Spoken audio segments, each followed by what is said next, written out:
I got a text that made my stomach drop before I even opened it. Can't wait to see you tonight, face blowing against it. I froze, staring at the screen, heart hammering.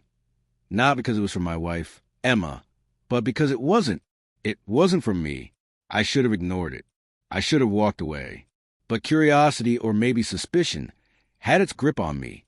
I knew something wasn't right. Lately, she had been different. Subtle things at first. A glance away when I walked into a room. Phone tucked a little too tightly under her arm. Conversations cut off abruptly. At first, I blamed myself, thinking maybe I was imagining it. Maybe I'd become paranoid. But the text was undeniable. I decided I'd go about my day as normal. I had meetings, errands, plenty to occupy my mind. But every time my phone buzzed, I jumped. A missed call from her earlier that morning gnawed at me, but I chalked it up to busy schedules. Only now did it make sense that she hadn't called back. By late afternoon, I found myself driving home earlier than usual. Something in my chest told me to go, a quiet voice that whispered, just go home. I told myself I was overreacting, that maybe it was nothing. But the seed of doubt had been planted. I parked a few blocks away and walked in slowly, trying to act casual. The house was quiet, almost too quiet. I could smell the faint aroma of her perfume lingering in the living room, mingling with the scent of dinner. And then I heard a soft laugh, and a voice that definitely wasn't mine. I froze just inside the doorway. My heart thudded painfully against my ribs as I tried to make sense of what I was hearing.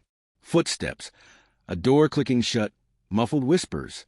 I moved closer, instinct pushing me toward the kitchen. There they were. Emma, pressed close to someone, laughing with a lightness she hadn't had with me in months.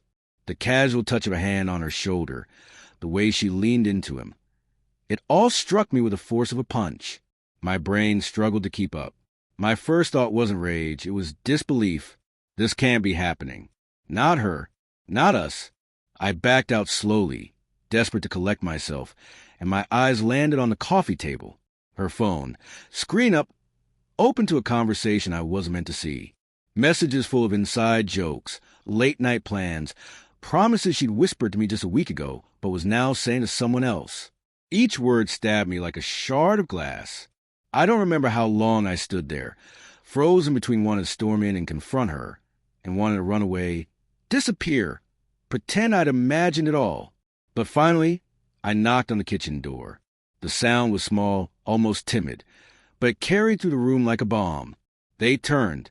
Emma's face went pale, and that familiar warmth in her eyes, the one I loved so fiercely, was gone, replaced by panic.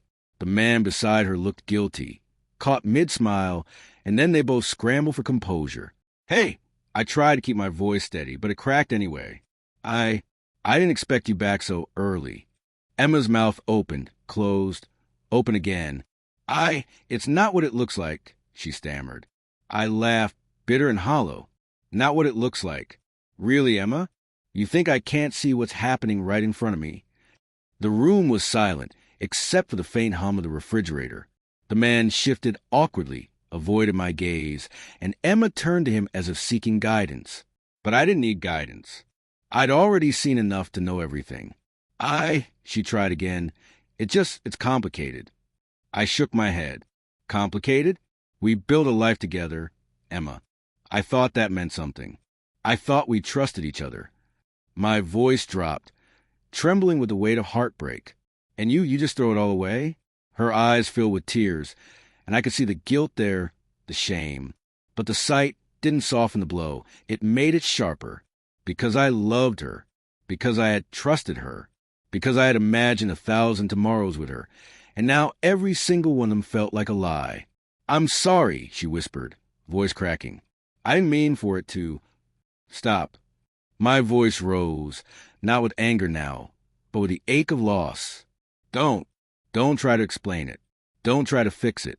Just leave me out of whatever this is." I turned away before she could speak again. Every memory of our life together rushed back.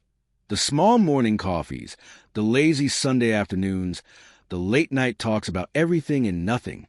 Each memory now tasted bitter, like salt on an open wound. Every shared joke, Every whispered promise, every smile, tainted. I walked to the door, took a deep breath, and left.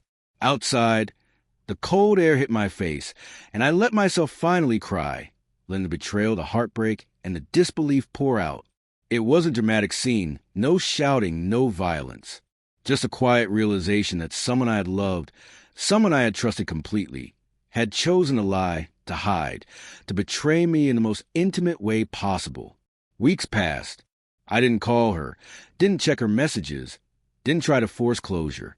I let the silence stretch, let the pain simmer, and slowly, painfully, began to reclaim pieces of myself that I thought I'd lost.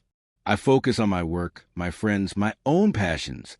I let myself remember who I was outside of us, outside of her betrayal.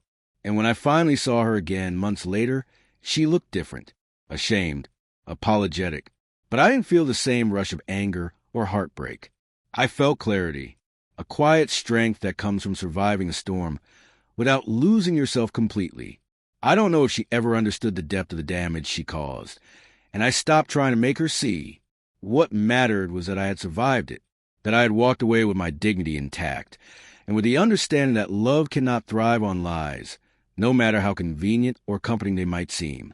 Some nights, I still remember that day, that moment I walked in when she thought I'd be gone. The sight of her laughing, the sight of that betrayal.